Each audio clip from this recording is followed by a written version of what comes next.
5, 4, 3, 2, 1, 0. All L40 engines generating nominal thrust. S139 motor ignited. Of the GSLV F-16 NISAR mission. The deafening roar of GSLV and beautiful silhouette. ISRO NASA സംയുക്ത ഭൗമ നിരീക്ഷണ ഉപഗ്രഹം NISER വിജയകരമായി വിക്ഷേപിച്ചു. ഏറ്റവും ചെലവേറിയ earth imaging satellite ആണ് NISER. ഇത്രയും ചെലവേറിയ ഉപഗ്രഹത്തിന്റെ പ്രത്യേകത എന്താണെന്ന് അറിയണ്ടേ? നോക്കാം. ഇസ്രോയുടെയും നാസയുടെയും ആദ്യത്തെ സംയുക്ത ഭൗമ നിരീക്ഷണ ഉപഗ്രഹ ദൗത്യമാണിത്. 1 സെന്റിമീറ്റർ വരെ കൃത്യതയോടെ ചിത്രങ്ങൾ എടുക്കാൻ ഇതിന് കഴിയും. ഇരട്ട ഫ്രീക്വൻസിയുള്ള സിന്തറ്റിക് എപ്പർച്ചർ റഡാറിലൂടെ ഭൂമിയെ നിരീക്ഷിച്ച് ചിത്രങ്ങൾ പകർത്തുന്ന ആദ്യ ഉപഗ്രഹമാണിത്. നാസയുടെ ദീർഘതരംഗ ദൈർഘ്യമുള്ള റഡാറും ISROയുടെ ഹ്രസ്വതരംഗ ദൈർഘ്യമുള്ള റഡാറും ചേർന്നതാണിത്.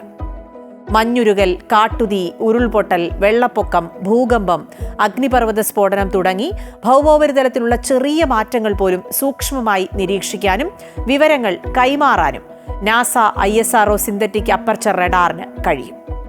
പ്രകൃതി ദുരന്തങ്ങൾ പ്രവചിക്കുന്നതിനും കൈകാര്യം ചെയ്യുന്നതിനും പുറമെ കൃഷി, കാലാവസ്ഥാ വ്യതിയാനം, മണ്ണിന്റെ ഈർപ്പം കൃത്യമായി കണക്കാക്കൽ എന്നിവയ്ക്കുള്ള ഡാറ്റ അയക്കാനും ഇത് സഹായിക്കും. മണ്ണിനു മുകളിലെ രൂപമാറ്റം, മഞ്ഞുപാളികളുടെയും സസ്യജാലങ്ങളുടെയും ചലനങ്ങൾ എന്നിവ കൃത്യതയോടെ അറിയാം. മേഘാവൃതമായ കാലാവസ്ഥയാണെങ്കിലും മരങ്ങൾ തിങ്ങിക്കൂടിയ വനമേഖല എന്നൊന്നും നൈസറിന്റെ പ്രവർത്തനത്തിന് തടസ്സമല്ല. ഭൂമികുലുക്കം പ്രവചിക്കാൻ ഉപഗ്രഹത്തിന് കഴിയില്ല. പക്ഷേ ഏറ്റവും സാധ്യതയുള്ള പ്രദേശങ്ങളെ നിർണ്ണയിക്കാനും തുടർച്ചയായി പ്രകൃതി ദുരന്തങ്ങൾ സംഭവിക്കുന്ന ഇടങ്ങളെ അടയാളപ്പെടുത്താനും കഴിയും.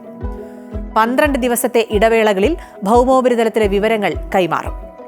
എല്ലാ കാലാവസ്ഥയിലും രാത്രി പകൽ വ്യത്യാസമില്ലാതെ വിവരങ്ങൾ ശേഖരിക്കും. 2392 കിലോഗ്രാമാണ് ഇതിന്റെ ഭാരം. ISROയും US-ലെ ജെറ്റ് പ്രൊപ്പൽഷൻ ലബോറട്ടറിയും സംയുക്തമായാണ് ഉപഗ്രഹത്തിന്റെ പേലോഡ് നിർമ്മിച്ചിരിക്കുന്നത്. നൈസർ ഉപഗ്രഹത്തിന്റെ പ്രയോജനം ഇന്ത്യക്കും അമേരിക്കയ്ക്കും മാത്രമല്ല പക്ഷെ ലഭിക്കുക. ദുരന്ത നിവാരണം, കൃഷി, കാലാവസ്ഥാ നിരീക്ഷണം തുടങ്ങിയ മേഖലകളിൽ ലോകമെമ്പാടുമുള്ള രാജ്യങ്ങൾക്ക് നിർണായകമായ വിവരങ്ങൾ നൽകാൻ ഈ ഭൗമ നിരീക്ഷണ ഉപഗ്രഹത്തിന് കഴിയും. 13,000 കോടി രൂപയ്ക്ക് മുകളിലാണ് ഇതിന്റെ ചിലവ്. ഈ തുക നാസയും ISROയും ചേർന്നാണ് പങ്കിടുന്നത്.